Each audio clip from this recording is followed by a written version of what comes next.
Russia ஆஸ்திரிய நாடுகளுக்கு சென்று திரும்பிய நரேந்திரா விமான நிலையத்தில் வரவேற்க ஆள் இல்லாததால் பெரும் அதிர்ச்சி. மகாராஷ்டிராவில் நடக்க இருக்கும் அரையிறுதி போட்டி அந்தரத்தில் தொங்கி நிற்கும் நரேந்திராவின் பதவி. பாஜக ஏக்நாத் அஜித் பவார் கூட்டணி படுதோல்வியை சந்திக்கும் என கள நிலவரம். இந்த செய்திகள் குறித்து தான் இந்த காணொலியில விரிவா பார்க்க போறோம். மறக்காம மைச்சென்னை 360 சேனலை சப்ஸ்கிரைப் செய்வதோடு இந்த வீடியோவை உங்களுடைய நண்பர்களுக்கு ஷேர் செய்யுங்கன்னு கேட்டுக்கொள்கிறோம் தோழர்களே.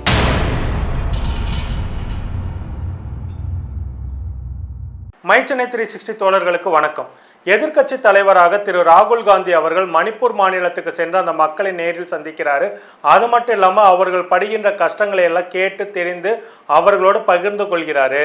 அதே நேரத்தில் டெல்லியில ரயில்வே துறையுடைய பணியாளர்களை சந்தித்து அவர்களுடைய குறைகளையும் கேட்டு தெரிஞ்சுக்கிறாரு. உத்தரப்பிரதேச மாநிலம் ஹத்ராஸ்ல ஜனக்கூட்ட நெரிசல்ல பலியானவர்களுடைய குடும்பத்தாரை சந்தித்து நேரடியாகவே ஆறுதல் சொல்லி இருக்கிறாரு.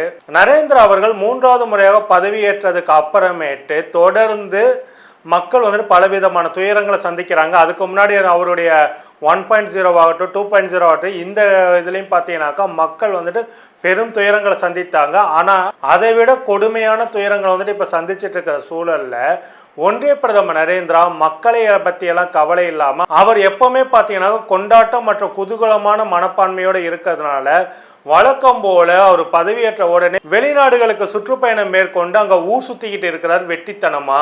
ஒரு நாட்டினுடைய பிரதமர் மக்கள் படுகின்ற துயரங்களுக்கும் வேதனைகளுக்கும் பதில் சொல்லாம கிட்டத்தட்ட பார்த்தீங்கன்னாக்கா ஹத்ராஸ்ல கூட்ட நெரிசல மக்கள் பலியாகிறாங்க. அதை பத்தியும் அவர் வாயை திறக்கல.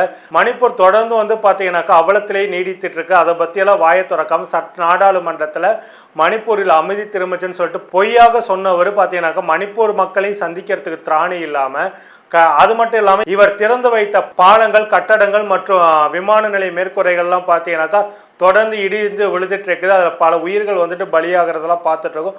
அப்படி இருந்தும் இதை பற்றியெல்லாம் கவலை இல்லாமல் தொடர்ந்து நரேந்திரா அவர்கள் வெளிநாடு பயணங்கள்லேயே கவனம் செலுத்திட்டு இருக்கிறாரு. ஆனால் ராகுல் காந்தி அவர்களோ பாதிக்கப்பட்ட மக்களை நேரடியாகவே சந்தித்து அவர்களுடைய துயரங்கள் கஷ்டங்கள் வாழ்க்கையில் அவர்களுக்கு இருக்கக்கூடிய சவால்கள் இதை குறித்தெல்லாம் கேட்டு தெரிஞ்சுக்கிட்டு அந்த மக்களுக்கு ஆறுதலாக உறுதுணையா நின்றுட்டு இருக்கிறாரு.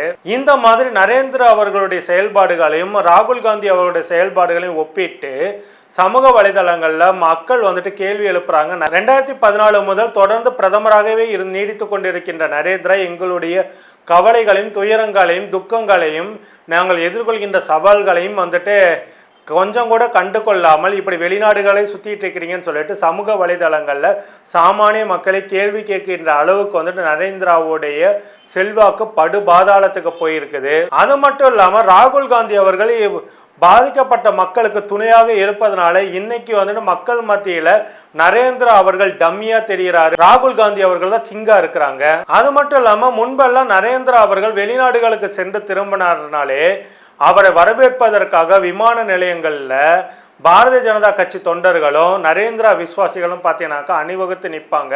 ஆனா இந்த முறை ரஷ்யா ஆஸ்திரிய நாடுகளுக்கு சென்று வந்த ஒன்றிய பிரதமர் நரேந்திரா அவர்களை வரவேற்பதற்கு பாரதிய ஜனதா கட்சியினரே பெரிதும் ஆர்வம் காட்டல. நரேந்திர விசுவாசிகளும் இதுல வந்துட்டு ஆர்வம் காட்டல அப்படின்றது வெளிப்படையாக தெரிஞ்சிருக்கு. அதாவது வந்து பார்த்தீங்கன்னாக்கா ஏற்கனவே நரேந்திரா மேல பாரதிய ஜனதா கட்சியினரும் RSS அதிருப்தியில் இருக்கிறதுனாலேயே இப்போது நரேந்திரா அவர்கள் தன்னந்தனியாக விடப்பட்டு விட்டார் அப்படின்ற மாதிரியான விஷயங்கள் எல்லாம் தொடர்ந்து வந்து பார்த்தீங்கன்னாக்கா சமூக வலைதளங்கள்ல பேசப்பட்டு இருக்குது.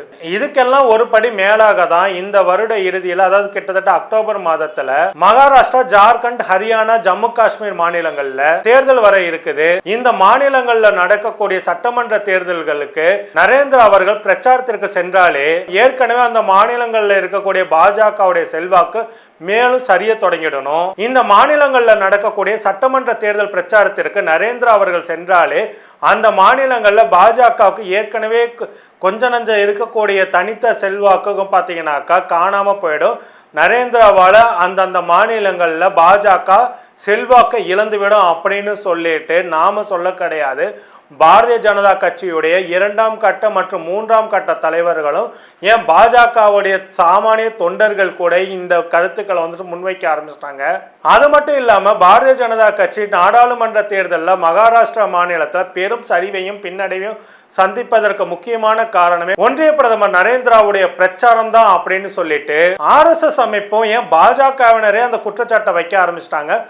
அது மட்டும் இல்லாம பாஜகவுடைய கூட்டணியில் இருக்கக்கூடிய பாஜகவால் தலைவர்களாக உருவாக்கப்பட்டவர்கள் வந்துட்டு இந்த ஜெராக்ஸ் தலைவர்கள் இருப்பாங்க இல்லைங்களா, அந்த ஜெராக்ஸ் தலைவரான ஏக்நாத் அவர்களும் அஜித் பவார் அவர்கள் கூட இந்த கருத்தை வந்துட்டு மகாராஷ்டிராவில் நாடாளுமன்ற தேர்தலில் பாரதிய ஜனதா கட்சி கூட்டணி பின்னடைவை சந்தித்ததற்கு காரணமே நரேந்திரா தான் சொல்லிட்டு வெளிப்படையா பேச ஆரம்பிச்சிட்டாங்க. இந்த நிலையில தான் மகாராஷ்டிரா, ஹரியானா, ஜார்க்கண்ட், ஜம்மு காஷ்மீர் மாநிலங்களுடைய சட்டமன்ற தேர்தல் பிரச்சாரத்திற்கு நரேந்திரா செல்வாரா அப்படின்ற கேள்வியும் எழும்புது. இதே நேரத்துல தான் நாளை மறுநாள் மகாராஷ்டிரா மாநிலத்தில் நடக்கக்கூடிய எம்எல்சி தேர்தலில் பாஜக கூட்டணி எத்தனை இடங்களை கைப்பற்ற போகிறது என்பதை பொறுத்துதான் அங்க வரக்கூடிய சட்டமன்ற தேர்தலில் பாஜக கூட்டணி என்ன மாதிரியான செயல்பாடுகளை கொடுக்க போகுது அப்படின்றதே அறிய முடியும். மகாராஷ்டிராவில் நடக்கக்கூடிய இந்த எம்எல்சி தேர்தல் அப்படின்றத பார்த்தீங்கன்னாக்கா பாரதிய ஜனதா கட்சிக்கும் நரேந்திராவுக்கும் கிட்டத்தட்ட இது பாத்தீங்கன்னாக்க ஒரு அரையிறுதி போட்டினே சொல்லலாம். மகாராஷ்டிராவில் நடக்கக்கூடிய இந்த எம்எல்சி தேர்தல் அப்படின்றது பாத்தீங்கன்னாக்க பாரதிய ஜனதா கட்சியை பொறுத்த வரைக்கும் அதை வந்துட்டு தங்களுக்கு ஒரு அரையிறுதி போட்டியாகவே செமிஃபைனலாகவே தான் பார்க்குது. ஏற்கனவே 48 நாடாளுமன்ற தொகுதிகளை கொண்ட மகாராஷ்டிரா மாநிலத்தில் 30க்கும் மேற்பட்ட இடங்களை வென்றெடுத்தது. இந்த நாடாளுமன்ற தொகுதிகளில் இருக்கக்கூடிய சட்டமன்ற தொகுதிகளை கணக்கிட்டாலே இந்திய கூட்டணி ரொம்ப எளிதாகவே அந்த மாநிலத்துல வரக்கூடிய சட்டமன்ற தேர்தலில் தனி பெரும்பான்மை பெற்று ஆட்சி அமைக்கக்கூடிய அளவுக்கான தொகுதிகளை வென்றெடுத்துருவாங்க.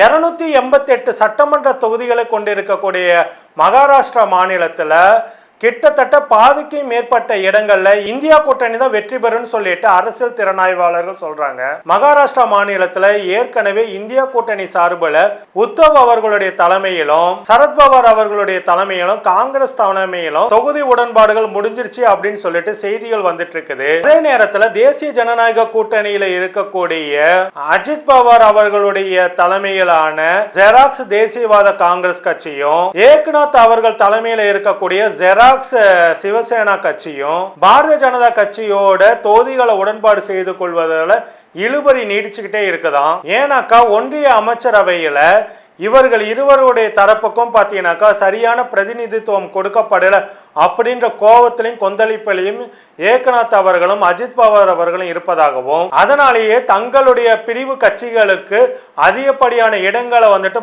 கொடுக்கணும் அப்படின்னு சொல்லிட்டு பாரதிய ஜனதா கட்சியை நிர்பந்திக்க ஆரம்பிச்சிருக்கிறதா தகவல்கள் வந்துட்டு இருக்குது. ஏற்கனவே நாடாளுமன்ற தேர்தலில் பெற்ற தோல்வியை தொடர்ந்து அஜித் பவார் தலைமையில் இருக்கக்கூடிய எம்எல்ஏக்களும் எம்பிக்களும் அதே போல ஏக்நாத் தலைமையில் இருக்க எம்பிக்களும் எம்எல்ஏக்களும் திரு சரத்பவார் அவர்களிடமும் உத்தவ் அவர்களிடமும் மீண்டும் அவர்களிடமே சென்று சரணடைவதற்காக பேச்சுவார்த்தைகளை செஞ்சிட்டு இருக்கிறாங்களாமா அப்படின்ற தகவல்கள்லாம் வந்துட்டு இருக்குது. அதனால பாத்தீங்கன்னாக்கா மகாராஷ்டிரா மாநிலத்துக்கான சட்டமன்ற தேர்தல் அறிவித்த உடனே அஜித் பவார் மற்றும் ஏக்நாத் அவர்களுடைய பிரிவில் இருக்கக்கூடிய பல எம்எல்ஏக்களும் எம்பிக்களுமே கூட பார்த்தீங்கன்னாக்கா மீண்டும் அவர்களுடைய தாய் இயக்கமான உத்தவ் அவர்களுடைய தலைமையிலும் சரத்பவார் அவர்களுடைய தலைமையிலுமான பிரிவுகளில் அந்தந்த கட்சியில இருந்து வந்தவங்க அந்தந்த கட்சிக்கே திரும்ப அணிமாறுவதற்கு தயாராக இருப்பதாகும் அரசியல் விமர்சகர்கள் சொல்ல ஆரம்பிச்சிட்டு இருக்கிறாங்க.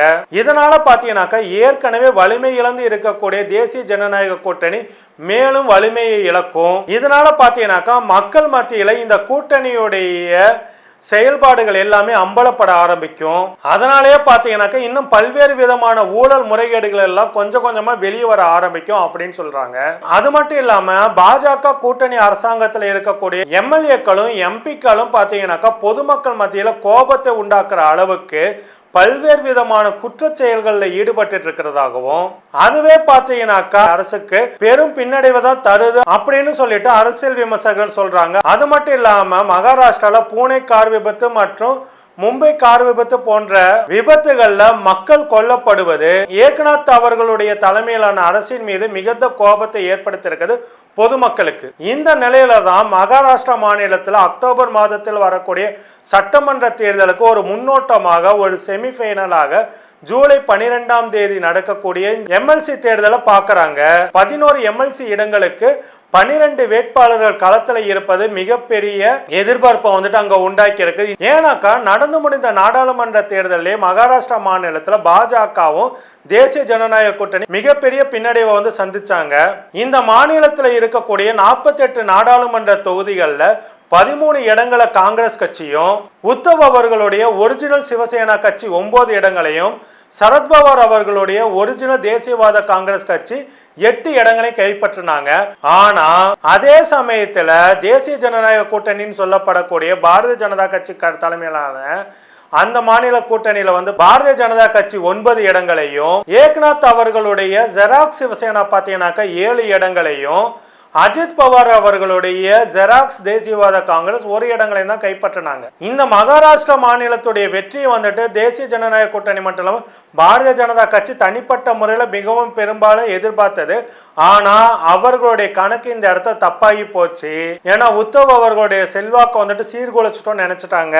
அதே போல சரத்பவார் அவர்களுக்கெல்லாம் மக்கள் மத்தியில செல்வாக்கு இல்லைன்னு நினைச்சிட்டு தான் ஏகப்பட்ட தகுடு திட்டங்களை பண்ணி அந்த 2 கட்சிகளும் உடைத்தாங்க. இதுவே பார்த்தீங்கன்னாக்கா உண்மையிலேயே உத்தவ் அவர்களுக்கும் சரத்பவார் அவர்களுக்கும் மக்கள் மத்தியில பாரதிய ஜனதா கட்சி செய்த துரோகத்தால மக்கள் மத்தியில இவர்களுக்கு மிகப்பெரிய செல்வாக்கு அங்க உயர்ந்தது. அதே நேரத்தில் காங்கிரஸ் கட்சியோட செல்வாக்கு அந்த மாநிலத்தை உயர்ந்ததுனால பாரதிய ஜனதா கட்சி அவர்கள் எதிர்பார்த்த வெற்றியை மகாராஷ்டிராவில் இழந்தாங்க, தேசிய அளவிலுமே இழந்தாங்க அப்படின்றத யதார்த்தம். 2019 மகாராஷ்டிரா மாநிலத்துடைய சட்டமன்ற தேர்தல் நடைபெற்று தேர்தல் முடிவுகள் வந்த போதே பாத்தீங்கன்னாக்கா அந்த மாநிலத்தில் அரசியல் பரபரப்பு வேகமாகவே தொற்றிக்கிச்சு. தேர்தல் முடிவுகள் வரும்போதே பாத்தீங்கன்னாக்கா சிவசேனா கட்சி பாரதிய ஜனதா கட்சியுடைய கூட்டணியை முடித்து கொண்டு காலங்காலமா தங்களுக்கு எதிராக சொல்லப்பட்ட காங்கிரஸ் கட்சியோடையும் தேசியவாத காங்கிரஸ் கட்சியோடையும் சிவசேனா கட்சி கூட்டணி அமைச்சுக்கிட்டாங்க. கூட்டணி அமைச்சு உத்தவ் அவர்கள் முதல்வராகினாரு. அதனால பாத்தீங்கன்னாக்கா பாரதிய ஜனதா கட்சி அங்க தங்களுடைய நிழலாட்சியை நிறுவ முடியாது அப்படின்றதுனால உத்தவ் அவர்களுடைய சிவசேனா கட்சியையும் சரத்பவார் அவர்களுடைய தேசியவாத காங்கிரஸ் கட்சியும் உடைத்து உத்தவ் அவர்களுடைய ஆட்சியை கலைச்சது. இந்த நிலையில தான் நாடாளுமன்ற தேர்தலில் பாரதிய ஜனதா கட்சியோட கூட்டணி அந்த மாநிலத்துல மண்ணை கவிச்சு. இந்த சூழல்ல தான் மகாராஷ்டிரா மாநிலத்துக்கான சட்ட மேலவை உறுப்பினர் தேர்தல், அதாவது எம்எல்சி தேர்தல் ஜூலை 12ஆம் தேதி நடக்குது. 11 இடங்களுக்கு 12 பேர் வேட்பாளர்களாக களத்துல நிக்கிறாங்க. பாஜக மேல இருக்க அதிருப்தியில கூட்டணி கட்சியினர் எப்படியும் ஓட்டுகளை மாற்றி போட்டு விடுவார்கள் அப்படின்ற எதிர்பார்ப்பும் கிளம்பி இருக்குது. அதனாலே பாத்தீங்கன்னாக்கா ஜூலை 12ஆம் தேதி மகாராஷ்டிரா மாநிலத்துக்கு நடக்கக்கூடிய இந்த எம்எல்சி தேர்தலானது அடுத்து வரக்கூடிய மகாராஷ்டிரா சட்டமன்ற தேர்தலுக்கான ஒரு முன்னோட்டமாக, ஒரு செமிஃபைனலாக, அரையிறுதி போட்டியாக தான் பார்க்கப்படுது. இந்த மகாராஷ்டிரா எம்எல்சி தேர்தலை பொறுத்த வரைக்கும் ஒவ்வொரு வேட்பாளர்களும் 23 வாக்குகளை பெற வேண்டும். ஆளும் பாஜக கூட்டணிக்கு பாத்தீங்கன்னாக்கா 203 எம்எல்ஏக்கள் இருக்காங்க. எதிர்கட்சியான இந்தியா கூட்டணிக்கு 69 எம்எல்ஏக்கள் தான் இருக்கிறாங்க.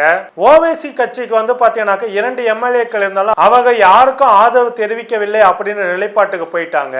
வாக்குச்சீட்டு முறையில நடக்கக்கூடிய இந்த வாக்குப்பதிவானது வாக்குப்பதிவு முடிந்த உடனே வாக்குகள் எண்ணப்பட்டு முடிவுகள் அறிவிக்கப்படும் அப்படின்னு சொல்லப்படுது. என்ன நடக்குது என்பது குறித்து பொறுத்திருந்து பார்ப்போம் தோழர்களே. மறக்காம மை சென்னை 360 சேனலை சப்ஸ்கிரைப் செய்து இந்த வீடியோவை உங்களுடைய நண்பர்களுக்கு ஷேர் செய்யுங்கன்னு கேட்டுக்கொள்கிறோம். நன்றி, வணக்கம் தோழர்களே. வன்னியர் சமுதாயத்தின் மக்களை திமுக பழி வாங்குதுன்னு சொல்றீங்களே, வாய் கூசுல உங்களுக்கு அன்புமணி, மிஸ்டர் அன்புமணி, உங்களுக்கு வாய் கூசுல சொல்லாம அந்த வார்த்தையை. இது ஜெயலலிதா பார்த்து சொல்லணும், எம்ஜிஆர் பார்த்து சொல்லணும், எடப்பாடி பழனிசாமி பார்த்து சொல்லணும். 10.5 கொடுக்குறோம்னு சொல்லி வன்னியர்கள் ஓட்ட வாங்கி வன்னியர்களை ஏமாத்தனா எடப்பாடி பழனிசாமி பார்த்து சொல்லணும், வன்னியர்களை ஏமாத்திட்டாங்கன்னு சொல்லி அதிமுக பார்த்து சொல்லணும்.